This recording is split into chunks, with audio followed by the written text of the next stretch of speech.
আজকে আমাদের বানানো হচ্ছে আলু কাবলি।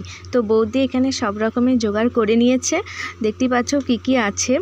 সব নিজে হাতেই বৌদি এগুলো করেছে, আমি শুধু আলুগুলো ছাড়িয়ে দিয়েছি। তার মধ্যে এখানে ভিজানো সিদ্ধ কলাই দিল, কাঁচা ছলা কলাই দিল, তার মধ্যে টমেটো কুচি, শসা কুচি, ধনেপাতা কুচি, তারপর পেঁয়াজ কুচি দেবে, লঙ্কা কুচি দেবে, সব দিয়ে দিল। তার মধ্যে দিয়ে দিল একটু চাট মশলা, তারপর দেবে ভাজা গুঁড়ো মশলা, নুন না দিলেও তো চলবে না। তারপরে দিয়ে দেবে তেঁতুল গলা জল, তেঁতুল জলটা না দিলে তো টক তো হবেই না। তারপরে এখানে বৌদি স্যাও ভাজা দিয়ে দিচ্ছে, ছোটো ছোটো স্যাও ভাজাগুলো। তো এটার কোনো নাম আছে বলে আমি জানি না, তাই জন্য আমি স্যাও ভাজাই বললাম। আর লেবু দিতে হবে, লেবুর বীজগুলোই পড়ে গিয়েছিলো এখানে। বৌদি সব মিক্সড ভেজ করে নিল। তারপর এখানে আমাদের দুজনের জন্য বাটিতে সাজিয়ে নিল।